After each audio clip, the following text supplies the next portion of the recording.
Oh, ça a été dur.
Donnez-moi une suite au Ritz, je n'en veux pas. Des bijoux de chez Chanel, je n'en veux pas. Donnez-moi une limousine, j'en ferai quoi?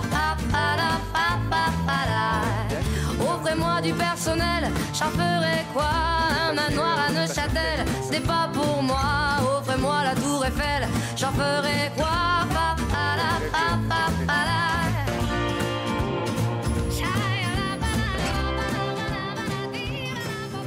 Je veux de l'amour, de la joie, de la bonne humeur. Allez, je suis prêt. Pardon. 1, 2, 3, feu, partez. Le roi Jean. Bonjour Jean, c'est un bonheur de te voir ici, sur ce Mais moi pupitre aussi, que je tu t'aime connais bien. C'était ta 4e remontée de Chenal.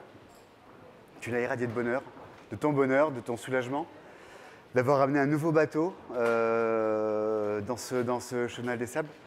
Tu nous as dit qu'il avait vraiment été particulier, ce Vendée Globe, cette remontée, elle a une saveur très spéciale pour toi. Ouais, parce que j'ai connu pas mal de trucs assez difficiles dans ma vie. Mais là j'ai connu l'insoutenable. Et en fait, l'insoutenable, on y arrive, quoi. On y arrive quand même, quoi. On y arrive. En 2008, C'est toujours incroyable, l'être humain, comment il réussit à faire des choses que tu dis, c'est pas possible, quoi. Et que je sois là aujourd'hui, c'est un miracle, quoi. C'est tout simplement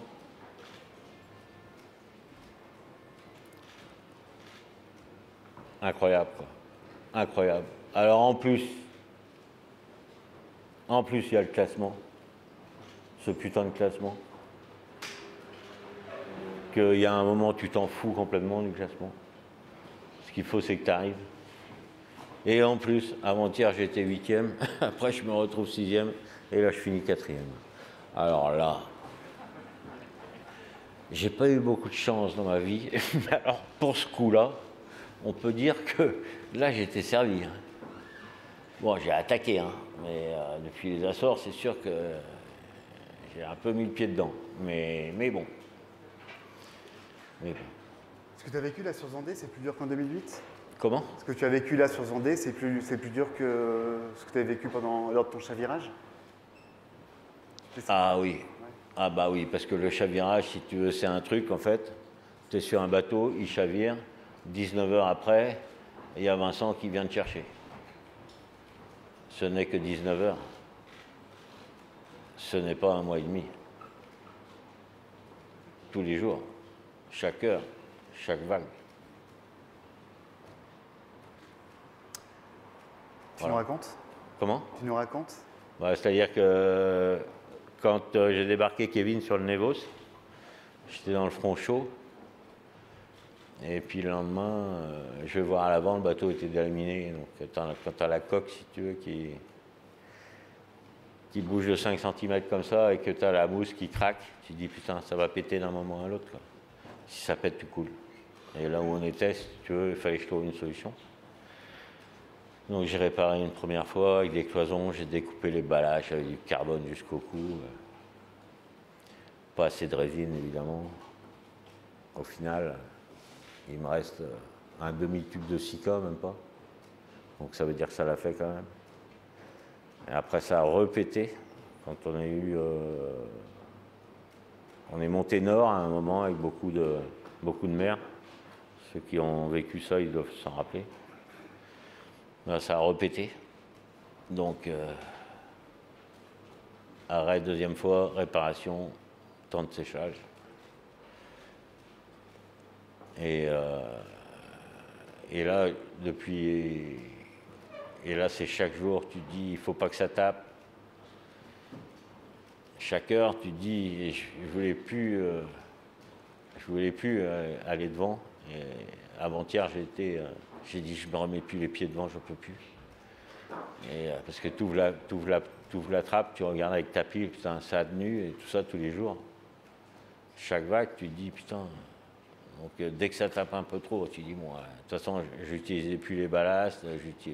Déjà, j'avais découpé le ballast milieu, donc je ne risquais pas de l'utiliser. Il ne fallait même pas que j'ouvre la vanne parce que sinon je coulais. Mais le ballast arrière, je l'utilisais plus pour que ça tape pas. J'avais chargé l'avant, j'avais mis tous les voiles à l'avant pour que le bateau tape moins. Et voilà. Et me voilà là, et je suis arrivé. Et Hubert m'a ramené. Et moi, je l'ai aidé à me ramener. C'est à quel niveau du bateau? C'est à l'avant tribord. Heureusement que toute la remontée était sur bâbord. Et donc voilà. Sur une surface de quelle dimension? Comment? Sur quelle dimension de surface? Ou de longueur?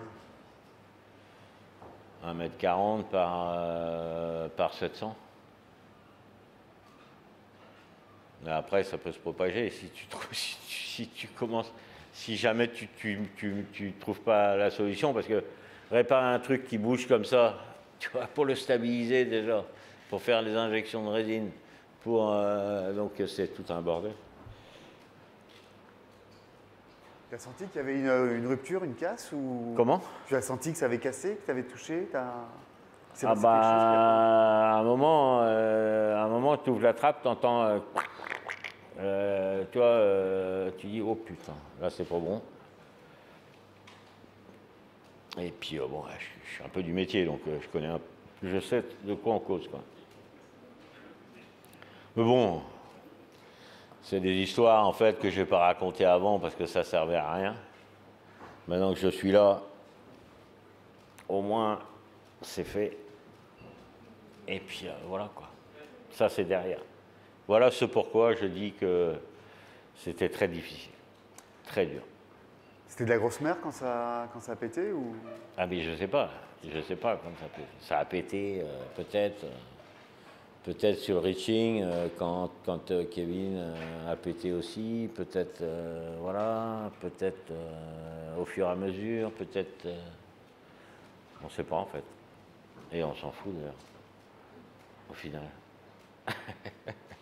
On s'en fout parce que tu es là. On va faire passer le micro dans la salle. Voilà, attendez juste s'il vous plaît. Mais bon, on va pas quand même faire une conférence de presse sur ça. Oh non, on va te faire confiance pour changer l'atmosphère d'ici peu de temps. Ce serait dommage. Ce grand talent. Hein? Parce qu'il est d'un monte à l'autre. Viens, on va te faire confiance pour qu'il nous raconte d'autres palettes de ton Vendée Globe. Est-ce que vous avez un micro à proposer à la presse, s'il vous plaît? Merci.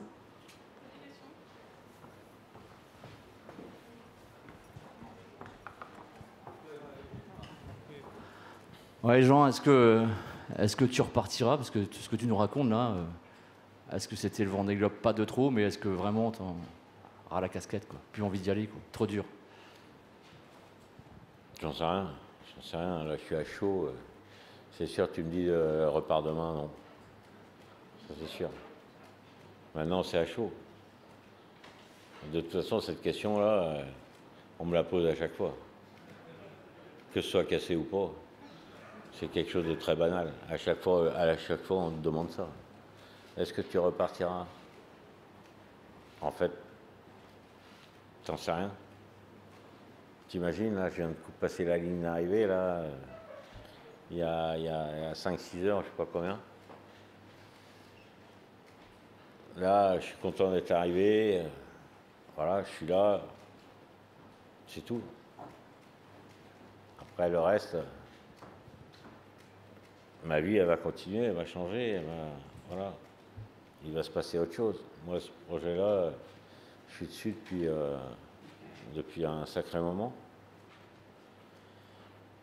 Et voilà. Et là, on est là. Tu as pris du plaisir quand même, Jean? Avec du plaisir. Je veux dire, quand tu es stressé du matin au soir, pour savoir si tu vas arriver ou pas, je peux faire ma langue de bois, mais du plaisir, il n'y en a pas beaucoup.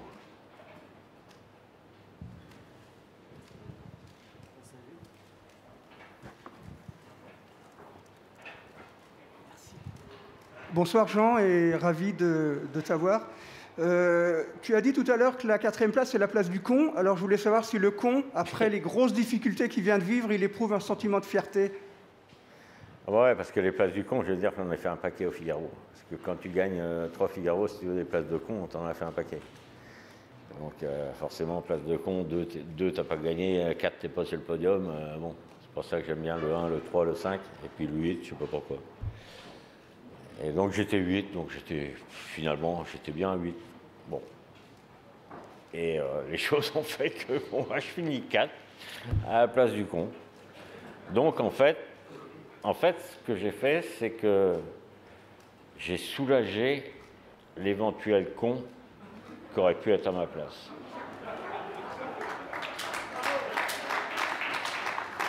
Comme quoi ma générosité n'a pas de limite.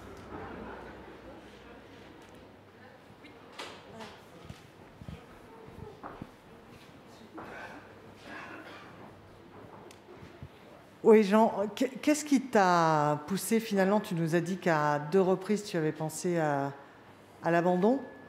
Qu'est-ce qui finalement t'a poussé à continuer? Parce que j'ai vu que ma première préparation elle marchait. Donc voilà, ça tenait. Puis après, ça a pété au milieu du Pacifique. Donc là, tu n'as plus qu'à aller au Cap Horn, essayer tout au moins. Et il se fait que quand on est passé au Cap Horn, il y avait 45-50 nœuds. Et que moi, je ne voulais pas aller sur le plateau continental, donc je ne voulais pas approcher le cap, ça c'est sûr. Donc je suis passé à 100 000. Et puis après, il y a eu des conditions de rêve. Là, effectivement, il y avait du plaisir, parce qu'après le Cap Horn, il y a eu quand même... tu as vraiment des conditions de rêve que tu rêves, quoi. Pendant 3 semaines, tu rêves d'un truc, et puis là, tu l'as. Et là, tu remontes nord, au fur et à mesure. Et puis après, tu te dis, quitte à être dans un radeau de survie, je préfère qu'il fasse chaud. Donc chaque jour, tu regardes la température de l'eau, et tu te dis, bon, finalement, maintenant, c'est gagné, au moins, j'aurai pas froid dans mon radeau. Et puis après. Parce qu'il vaut mieux quand même être dans son radeau dans les Alizés que par 50 et quelques sud.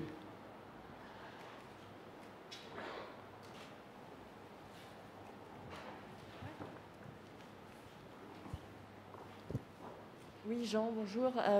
Tu dis que tu n'as pas pris beaucoup de plaisir. Il y a beaucoup de skippers aussi qui disent que cette édition était difficile. Toi, tu en es à ton 5e Vendée Globe. Qu'est-ce qui te pousse à repartir à chaque fois, à chaque édition? Parce qu'il y a...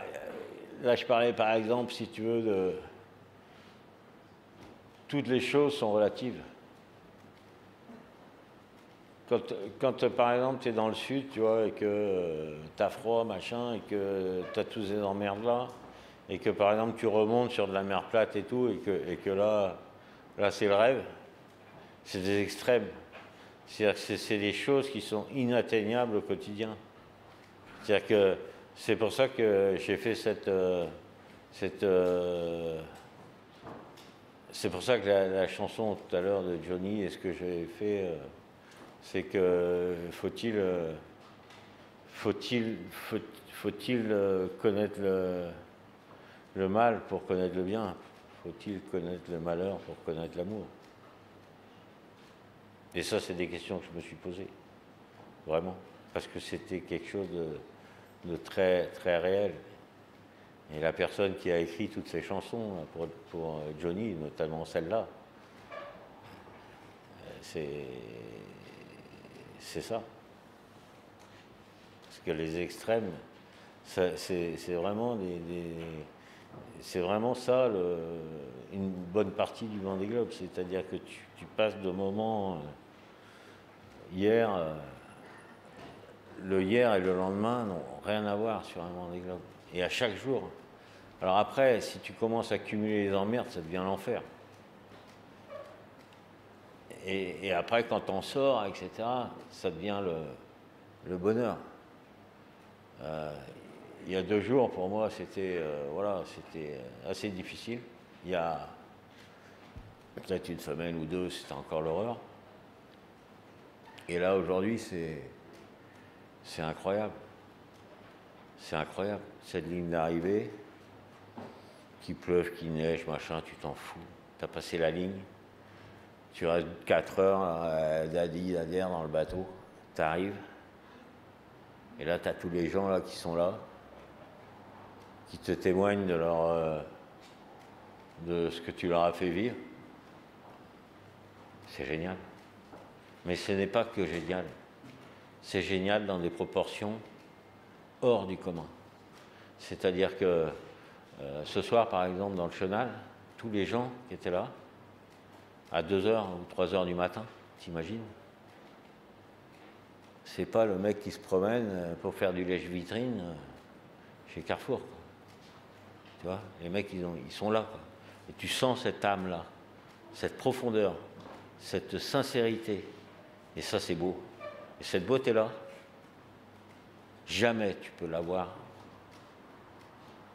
dans d'autres situations. Et ça fait partie de ce pourquoi c'est un plaisir extrême. Et ces moments extrêmes-là, à la fois d'un côté où tu es capable d'aller, où tu te dis comment j'arrive à faire ça, et de l'autre côté, la satisfaction sans limite. Et je disais toujours, c'est le blanc, c'est le noir, c'est des extrêmes. Et voilà, faut-il connaître la haine pour connaître l'amour? Et à quel niveau? À quel niveau? À quel niveau de haine et à quel niveau d'amour? Et ce niveau, ce différentiel de niveau sur le Vendée Globe, il est incomparable. C'est un truc de dingue. Voilà. Et moi, ces extrêmes-là, je peux vous dire que sur ce Vendée Globe, putain, je viens de très bas et je monte très haut. Et le différentiel, là, il est très grand. Je ne peux pas aller plus loin parce que je me suis pété une côte. mais voilà, quoi. Donc voilà.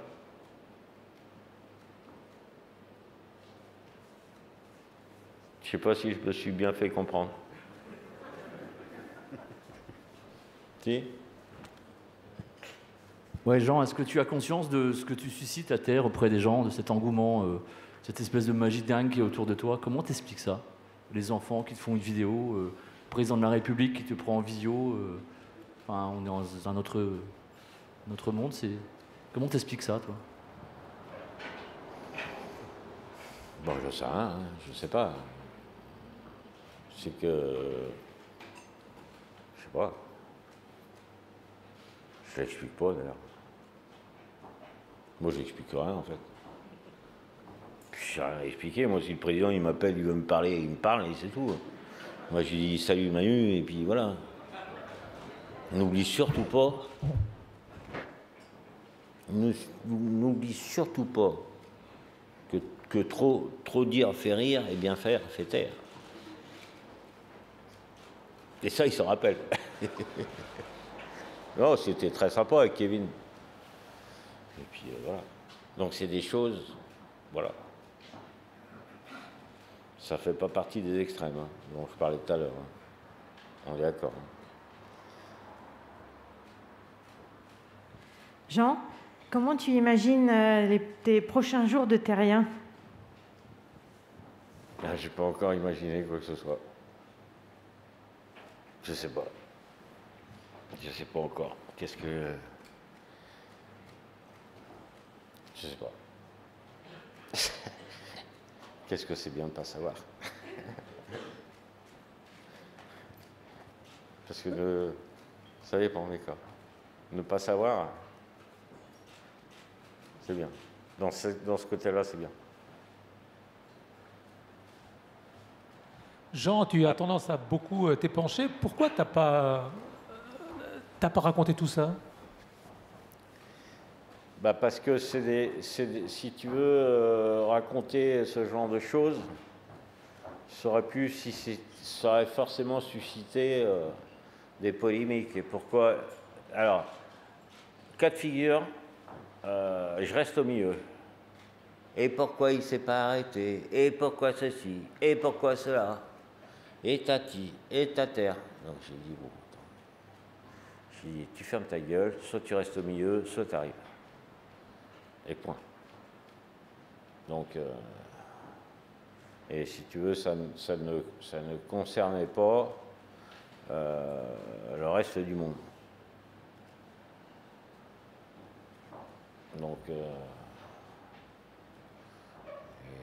ça n'a aucunement entravé, tu vois, une problématique qui n'est pas nécessaire d'enflammer. Elle est là, elle est présente. Je l'explique comme quelque chose qui est une réalité, mais qui est maintenant derrière. Et si je vous dis ça, c'est parce que vous m'avez posé la question, pourquoi ce Vendée Globe est particulier pour toi et pourquoi il a été si dur. Et voilà. Voilà pourquoi. Jean, ici. Je voudrais savoir, ce bateau, il est à toi, tu l'as travaillé pour être prêt là sur ce Vendée Globe. Pour la suite, tu parlais des jeunes que tu avais eu pas mal de messages avec Anne, de jeunes qui disaient, ben voilà, que tu avais prouvé qu'avec un bateau comme le tien, on était capable de jouer. Est-ce que tu auras envie aussi de transmettre à un jeune, peut-être pour le prochain Vendée Globe ou avec ton bateau? Non, je crois qu'on a fait entre Benjamin Dutreux, Damien sur la piscine, et nous, on a donné confiance aux jeunes que le Vendée Globe est encore accessible, puisque là, aujourd'hui, ça devient n'importe quoi. Ça devient complètement inaccessible. Quand tu parles de bateaux à 6 millions, 7 millions d'euros, le gamin, il a 25 ans, il regarde ça.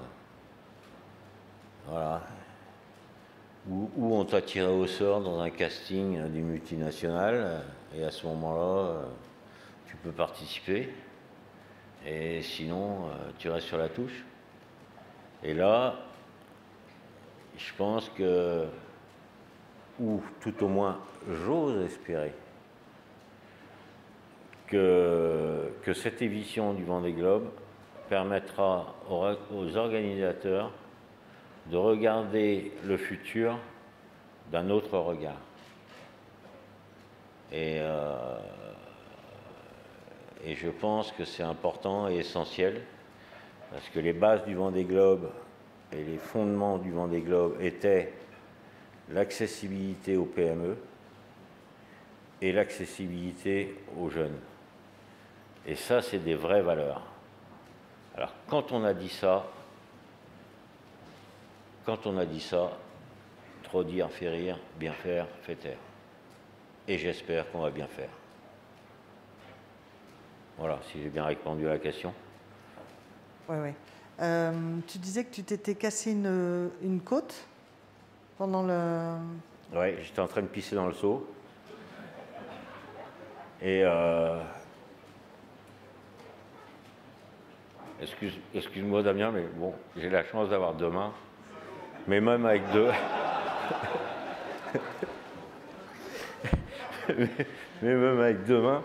Donc j'avais une main pour m'accrocher, une main pour le seau. Et puis à un moment, un coup de machin, je vois le seau qui glisse, j'enlève la deuxième main comme un crétin qui tenait au bateau. Et puis le seau valdingue et moi avec le seau, évidemment, ce qui m'en manquait une troisième. Là, je me demande pourquoi on n'a pas trois mains. Et donc voilà pourquoi. Et là, voilà. Mais bon, c'est celle de, je crois que je sais pas laquelle. Mais bon, c'est un peu ce qui est emmerdant, c'est surtout quand tu dors. Pour dormir, c'est chiant, parce que tu n'arrives pas à dormir. Et ça t'est arrivé à quel moment, ça? Oh, ça, c'est pas, il y a 15 jours.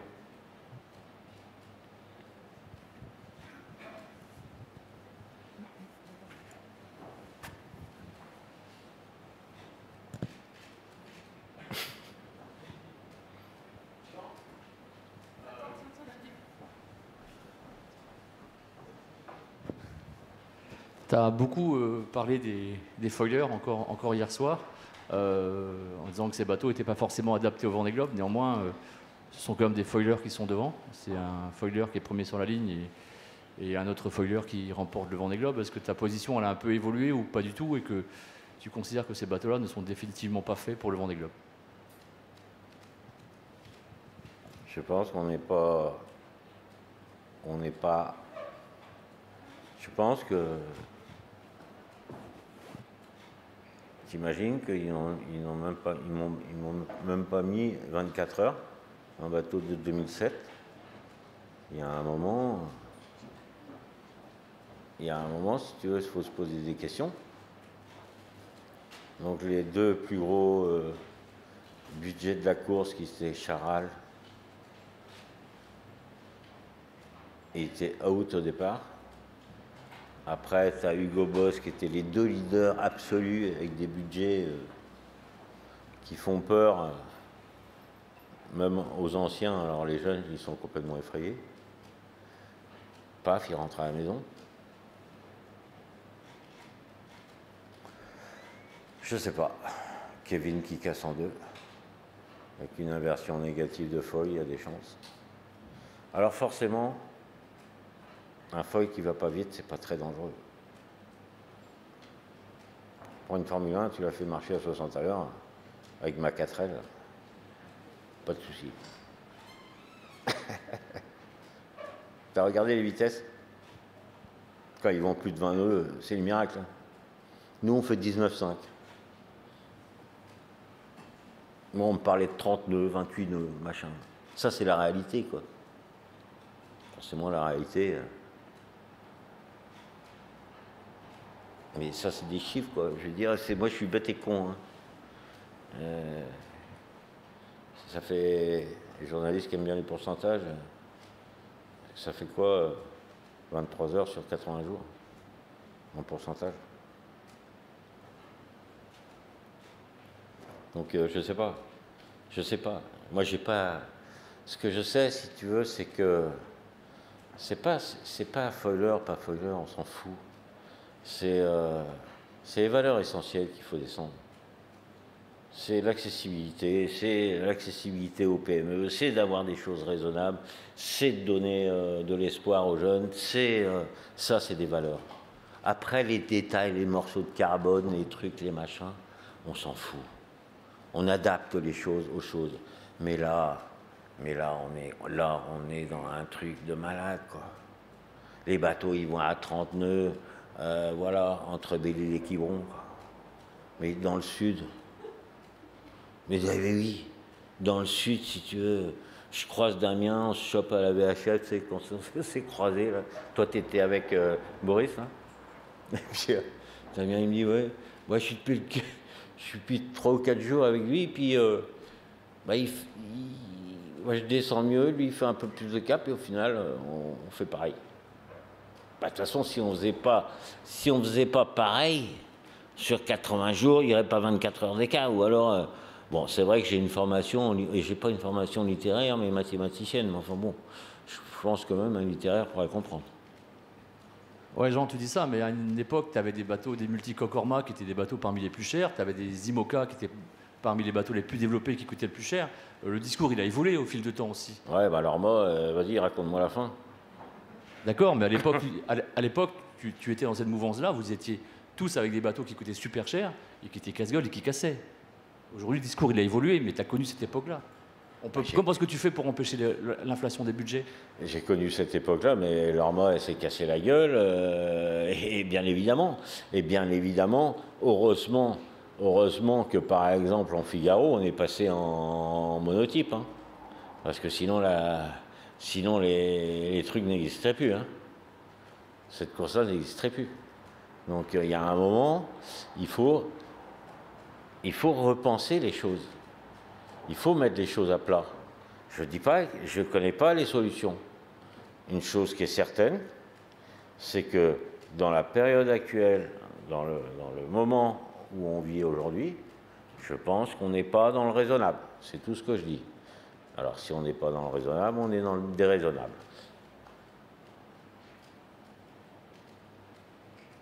Peut-être pas.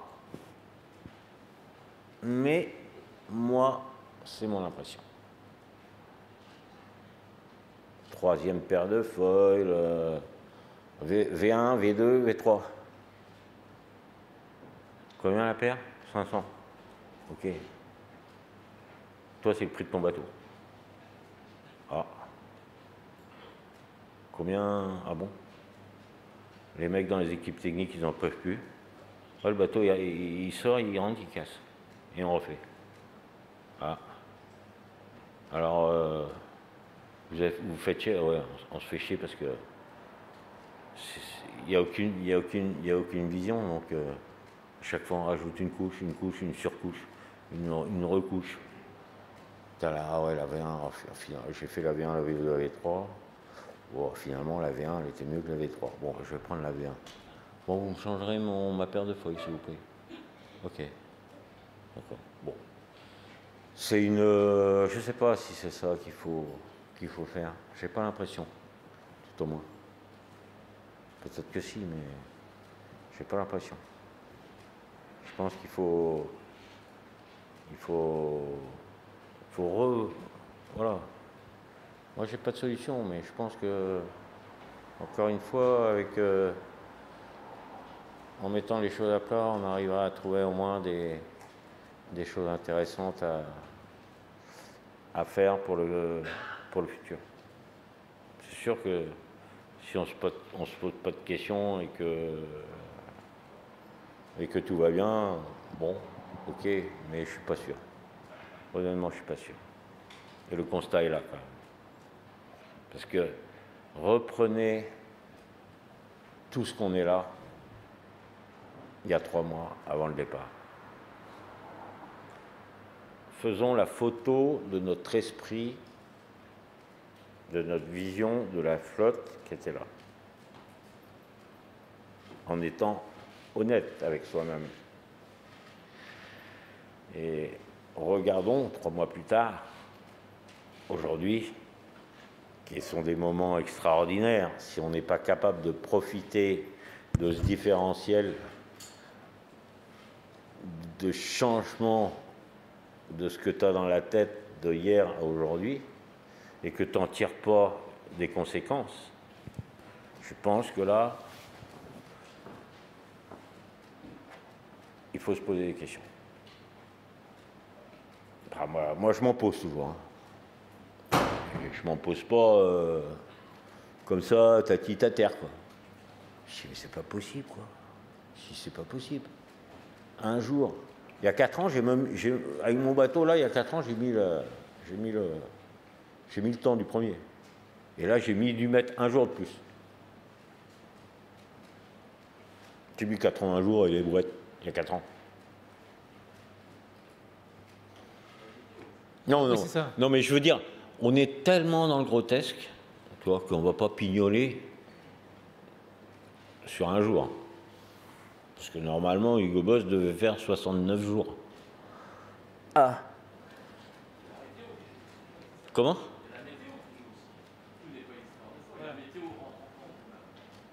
Ouais, enfin, quand tu es capable d'aller à 21 nœuds, si tu veux, si l'autre il est à 18, les trous de souris sont faciles à trouver. Hein. Tu te prends un front chaud, l'autre, tu lui as foutu le différentiel. Il faut qu'il y ait un réel différentiel. Plus tu vas vite, la vitesse, ça rend intelligent. Hein. Ça, c'est certain. Donc, la météo, c'est une chose. Mais par exemple, nous, on a eu la même météo qu'eux. Enfin, les bateaux à dérive ont eu la même météo, quasiment. Donc là, enfin bon, alors je vais pas, voilà, moi je dis, réfléchissons, voilà. Après, voilà.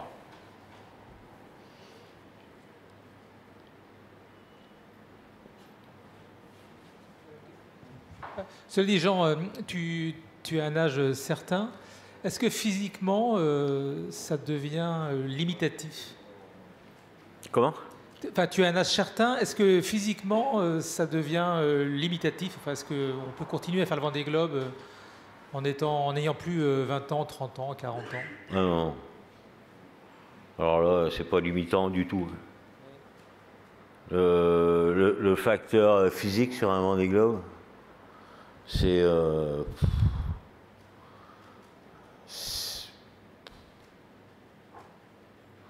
voilà, tu vas tourner une manivelle un petit peu moins vite. Il vaut mieux que tu saches que tu as au bout de ta manivelle plutôt que ça tourner trop vite. Donc non, c'est pas limitant. Tu as rendu un bel hommage à Isabelle Joschke. Est-ce qu'il y a des marins qui t'ont, à l'instar d'Isabelle, qui t'ont vraiment enthousiasmé sur ce Vendée Globe? Des vraies découvertes, des vraies révélations? Ah bah oui. Bah, il y a déjà... Il y a Benjamin Dutreux. Tu ne peux pas, si tu veux... moi, j'ai fait, je sais pas combien de... On s'est fricoté ensemble pendant des jours et des jours. Et puis, évidemment, il y a Damien. Parce que, avec tout ça, on a quand même le vieux con, l'handicapé et le branleur. Donc, il y a un moment, si tu veux, les jeunes coqs propres sur eux avec des millions, nous, on est le branleur, l'handicapé et le vieux con. Alors, avec ça, putain, on a intérêt à sticker les godasses.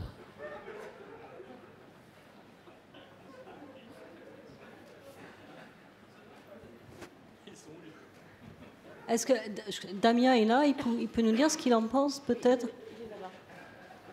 J'ai trouvé. On attendra Benjamin, mais Damien. J'ai trouvé dommage que Isabelle soit pas là parce que ça aurait fait la gonzesse, quoi. Ouais, est-ce que Damien peut nous répondre à la boutade de Jean? Je vais faire l'handicapé, alors il fait vieux con. Oui, je sais pas ce que... Moi, je peux compléter ce que disait Jean. Hein. C'est sûr que ce Vendée Globe, il était exceptionnel. Et Jean, j'en profite, hein, c'est ce que je te disais tout à l'heure. Mais voilà, si j'en suis là aujourd'hui, c'est grâce à toi. Et voilà, ça n'a pas de prix. Je veux dire, je pourrais te dire merci tous les jours, ça ne vaudra pas ce que tu m'as apporté.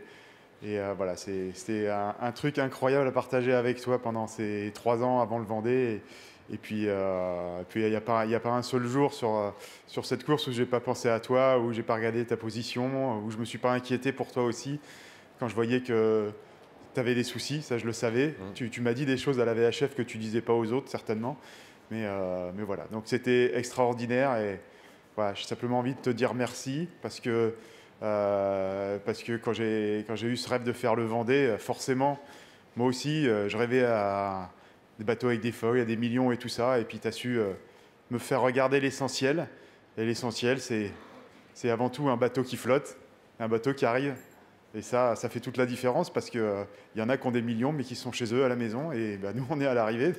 On est là pour fêter ça. Donc, c'est génial. C'est ça. Merci, Damien.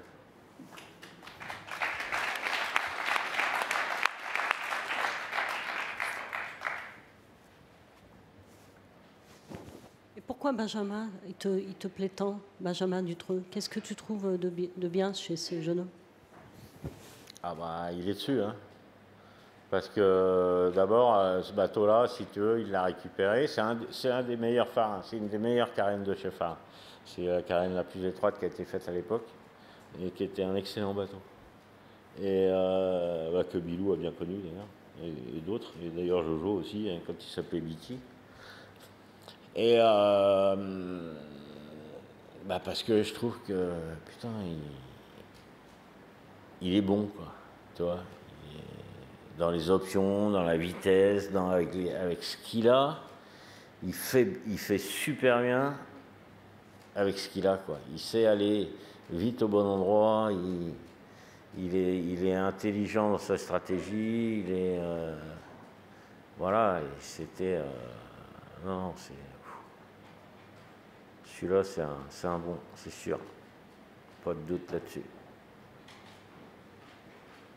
Parce que je l'ai côtoyé quand même de long en large et de large en long. Hein. Je sais pas si tu te rappelles, à la descente, on était souvent un peu serré-collé. Hein. Donc, après, dans le sud, pareil. Et puis, voilà, après... Là, quand je me suis arrêté, là, puis mon J2, quand je me suis arrêté, là, qu'il y avait trop de mer, et puis le J2 que j'ai dû enlever, là, il m'a distancé, après je l'ai rattrapé. Moi, je pensais que Damien, c'était inatteignable il y a une semaine. Et donc, moi, c'était arrivé devant Benjamin, quoi. Donc, forcément, on a une histoire, forcément. Voilà. Pourquoi? Elle te plaît, la victoire de Yannick Bestaven? Avec un budget raisonnable, avec des foils aussi? Je suis très content. Oui. Bah oui, parce qu'il a fait une super course. Il a quand même fait une super course. Dans le sud, il a promené tout le monde. Sur la fin du sud, il était comme chez lui, quoi. Il n'y avait plus personne. Hein. Les autres, ils n'existaient pas. Après, il a eu ses problèmes. Hein. Il y avait course gagnée. Hein. Il a eu ses problèmes. Et au final, il gagne le Vendée Globe. Bon, moi, je dis que c'est bien. C'est une belle histoire, c'est beau, c'est méritant, c'est chouette. C'est chouette, tartiflette. Bah ouais. Tu trouves pas, toi? Jean, tu as eu des trajectoires, comme d'habitude, très tendues. Belle stratégie. À aucun moment, tu t'es dit, merde, tiens, si j'avais un bateau un peu plus rapide, j'aurais peut-être pu faire encore mieux. Ah non. Non, si j'avais pas eu mes emmerdes là, c'est sûr que c'est sûr que ça m'a handicapé vraiment. Donc j'ai pas du tout envie d'avoir un bateau X ou Y plus machin. Celui-là, il me va très bien. J'aurais presque pu gagner le Vendée Globe. Ah non, mais si on met Paris en bouteille, donc là on peut aller là-dessus. Hein. Déjà, je fais 4. J'étais content d'être 8.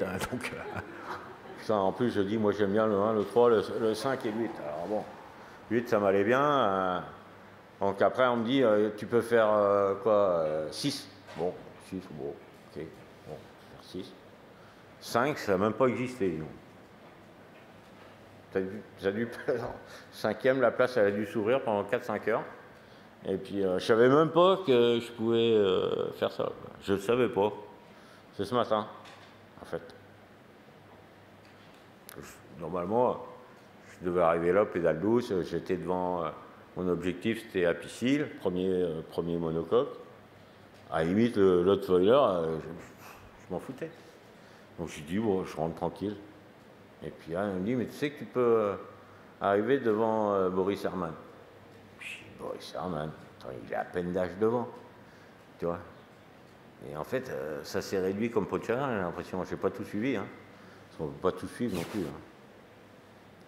Et donc, du coup, je dis, bon, allez, on remet le couvert.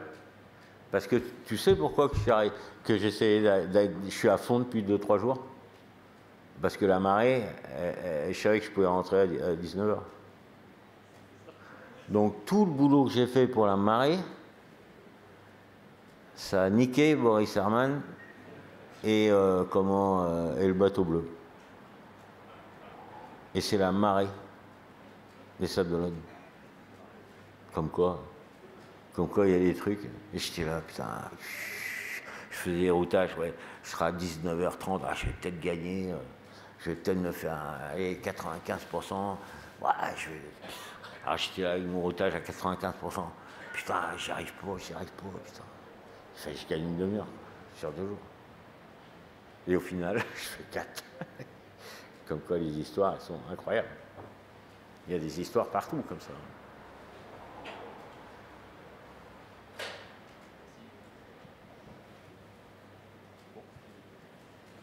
Des questions encore?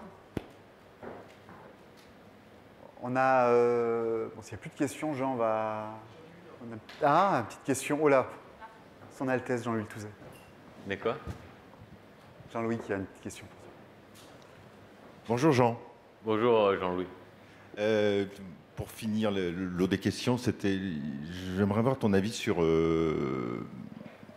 Louis Burton, qui a fait une course très agressive. Ah, incroyable. Et je voulais savoir un peu comment tu l'avais vu et ressenti. Nous, cette nuit dernière était une nuit absolument cinglée. Celle qui ce soir est un peu cinglée quand même. Voilà, donc je voulais juste avoir ton avis sur Louis. Ah ben, je trouve qu'il s'est lâché complètement, le Louis. Il allait dans les bastons les plus... lui, alors, il n'avait pas froid aux yeux. Première partie de l'Indien, il était à ras des portes des glaces. Il était dans la zone rouge tout le temps. Tout le temps. Putain, la moindre merde qu'il a, là où il est, il n'y a pas d'échappatoire. Et il avait une vitesse incroyable. Il a fait une course. Après, il s'arrête à Macquarie. Donc, c'était... Paf, il pète quelque chose. Il y a des problèmes d'électrique. Après, il s'arrête à Macquarie. Moi, quand j'arrive à Macquarie, honnêtement, j'ai failli me payer Macquarie quand même. Hein. Parce que je n'avais pas vu Macquarie, tu sais, avec les champs de vent, tu vois pas forcément. Ah, putain. J'étais à 30 000, je fonçais droit sur Macquarie. Et lui, après, derrière, il s'est arrêté à Macquarie. J'aurais bien aimé voir. Et puis, après, il repart, il répare, il repart. Again. Allez, vas-y. Moteur, à fond. Paf. Et là, il se retrouve en tête de course. Ce que j'ai pas compris, c'est comment, à 24 heures de l'arrivée, tu peux te mettre en travers de la route et essayer de baiser l'autre.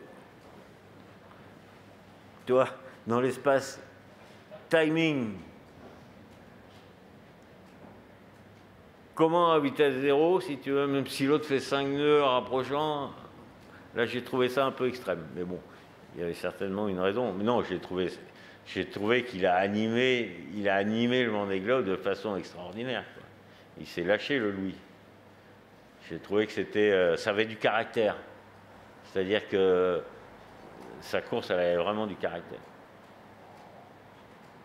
Voilà comment j'ai trouvé.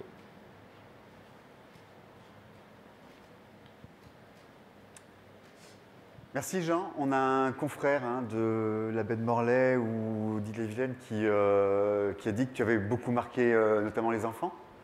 Une école de Castétarbes qui a bien bossé pour toi et on te propose de découvrir ce petit moment.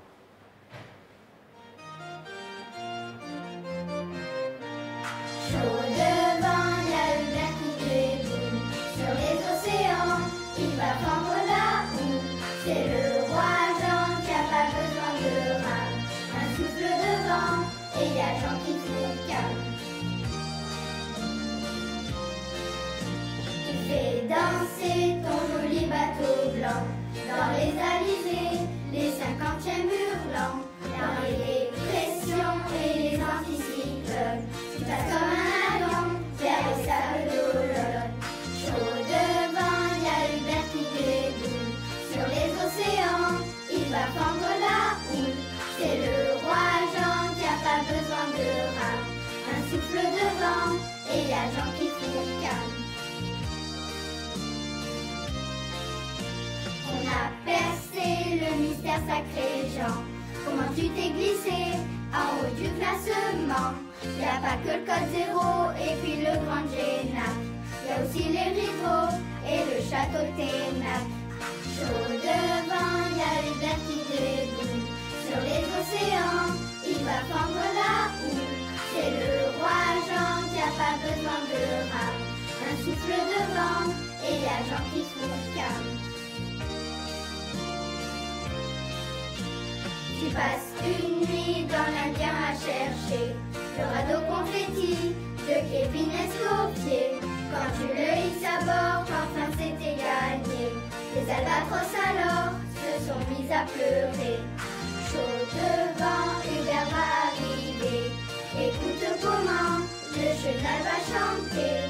Chaud devant, il est temps qu'on acclame l'arrivée du roi Jean en chantant Yes We Can.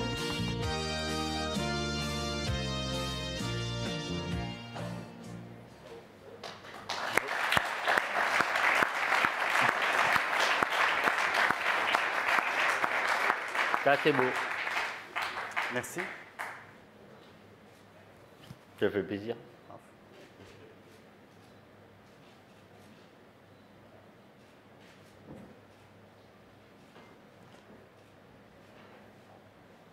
Merci Jean. Bah, merci à vous.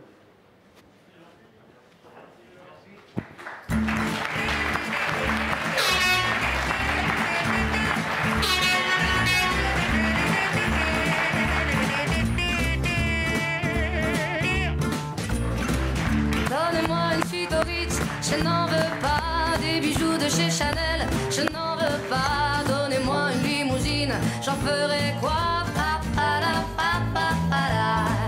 Offrez-moi du personnel, j'en ferai quoi? Un manoir à Neuchâtel, ce n'est pas pour